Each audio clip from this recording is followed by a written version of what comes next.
Hello everyone, welcome to Shrabani's recipe. আজ আমি আপনাদের সাথে শেয়ার করব সবজি খিচুড়ির রেসিপি। এখন শীতের সময় বিভিন্ন রকমের সবজি পাওয়া যায়, সেই সব সবজি দিয়ে আমি আজকের রেসিপিটি তৈরি করব। শীতের বিভিন্ন রকমের সবজি দিয়ে এই ঝরঝরে খিচুড়ি খেতে কিন্তু খুবই ভালো লাগে। চলুন দেখে নিই আমাদের আজকের রেসিপিটি বানানোর জন্য এখানে আমি নিয়ে নিচ্ছি 1 কাপ চিনি গুঁড়া পোলাওর চাল, নিচ্ছি 1/4 কাপ মুগ ডাল। মুগ ডালটা আমি শুকনো খোলায় কিছুক্ষণ ভেজে নিয়েছিলাম। 1/3 কাপ মুসুরির ডাল। এখন এর ভেতর জল দিয়ে দিচ্ছি। জলটা দিয়ে চাল আর ডালটা ভালোভাবে ধুয়ে নেব। আমি চাল আর ডালটা বেশ কয়েকবার জল পরিবর্তন করে ধুয়ে নিয়েছি, আর এটা একটা স্ট্রেনারের ওপর জল ঝরাতে দিয়েছি। এখন এখানে একটা প্যানের ভেতর নিয়ে নিয়েছি 1/3 কাপ তেল। তেলটা গরম হয়ে গেলে এই তেলের ভেতর দিয়ে দিচ্ছি সামান্য লবণ। এখন দিয়ে দিচ্ছি আগে থেকে ছোট করে কেটে রাখা 1 কাপ ফুলকপি। 1/3 কাপ করে দিয়ে দিচ্ছি কিউব করে কেটে রাখা আলু, গাজর আর দিচ্ছি সিম। এখন এই সবজিগুলো মিডিয়াম আঁচে নেড়ে চেড়ে ভালোভাবে ভেজে নেব।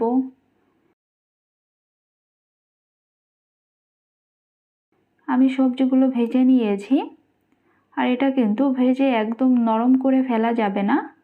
এটা প্রায় 70% মতো সিদ্ধ হয়েছে। এই পর্যায়ে এটা তেল ঝরিয়ে উঠিয়ে নিচ্ছি। প্যানে যে তেল আছে এই তেলের ভেতর দিয়ে দিচ্ছি 2 টুকরা দারচিনি, 4টে এলাচ। এলাচগুলো একটু ফাটিয়ে দিয়েছি। দিচ্ছি 5-6টা লবঙ্গ, 2টো তেজপাতা ছিঁড়ে দিয়ে দিচ্ছি। দিয়ে দিচ্ছি 1/3 কাপ পেঁয়াজ কুচি। পেঁয়াজটা নেড়ে চেড়ে কিছুক্ষণ ভেজে নেব।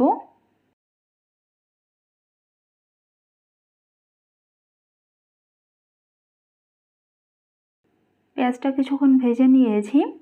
এখন দিয়ে দিচ্ছি 1 চা চামচ আদা রসুন বাটা। এখানে আদা রসুনটা একসাথে বেটে নিয়েছি। এটা আরেকটু সময় ভেজে নেব।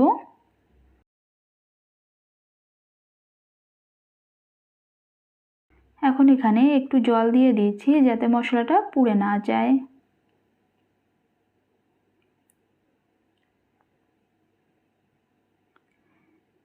দিয়ে দিচ্ছি 1 চা চামচ হলুদের গুঁড়া,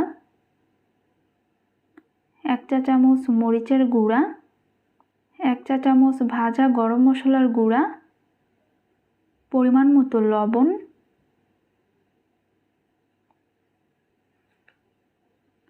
লো আঁচে মশলাটা নেড়ে চেড়ে ভালোভাবে কষিয়ে নিতে হবে। মশলাটা আমি ভালোভাবে কষিয়ে নিয়েছি, আর মশলার উপরে তেলটাও ভেসে উঠেছে।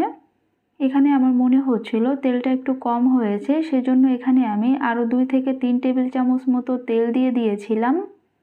আগে থেকে ধুয়ে জল ঝরিয়ে রাখা চাল আর ডালটা এর ভেতর দিয়ে দিচ্ছি। এই সব কিছু নেড়ে চেড়ে একসাথে ভালোভাবে মিশিয়ে নিচ্ছি। এখন এটা কিছুক্ষণ ভেজে নেব।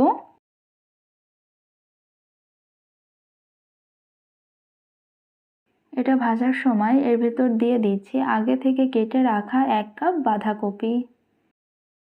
চালটা প্রায় 5-6 মিনিট সময় ধরে ভালোভাবে ভেজে নিতে হবে, আর এই সময় চালটা অনবরত নেড়ে চেড়ে দিতে হবে যাতে চালটা তলায় লেগে না যায়। চালটা আমি ভেজে নিয়েছি, আর এটা ভাজা হয়ে গেলে দেখবেন চালের কালারটা অনেকটা সাদা হয়ে আসবে। এখন এর ভেতর দিয়ে দিচ্ছি গরম জল।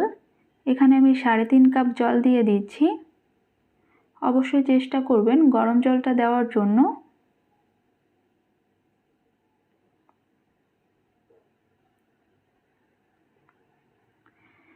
আগে থেকে ভেজে উঠিয়ে রাখা সবজিগুলো এর ভেতর দিয়ে দিচ্ছি।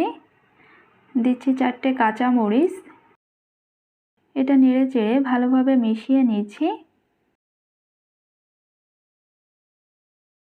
এখন এটা মিডিয়াম আঁচে ঢাকনা দিয়ে রান্না করব 5 মিনিট।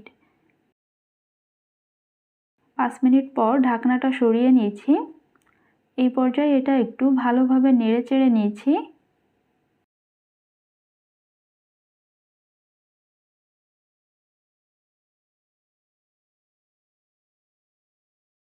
এটা ভালোভাবে নেড়েচেড়ে নিয়েছি। আর এখন এটা একদম লো আঁচে ঢাকনা দিয়ে রেখে দেব 15 থেকে 20 মিনিট। আর ঢাকনার গায়ে যে ছিদ্রটা আছে সেটা একটা কাগজের সাহায্যে বন্ধ করে দিচ্ছি। প্রায় 15-20 মিনিট পর ঢাকনাটা সরিয়ে নিচ্ছি। এটা একটু ভালোভাবে নেড়েচেড়ে নিচ্ছি। এই যে দেখতে পাচ্ছেন খিচুড়িটা কতটা ঝরঝরে হয়েছে। এটা এখন গরম গরম পরিবেশনের পালা। এটা আপনারা পরিবেশন করতে পারেন বেগুন ভাজি, ডিম ভাজি বা যে কোনো মাংসের সাথে, খেতে কিন্তু অসাধারণ লাগে। আমি এটা পরিবেশন করেছিলাম মুরগির মাংসের সাথে, সাথে কিন্তু ধনিয়া পাতা ভর্তাও ছিল। এটা এভাবে তৈরি করে দেখবেন, সকলে অনেক পছন্দ করবে।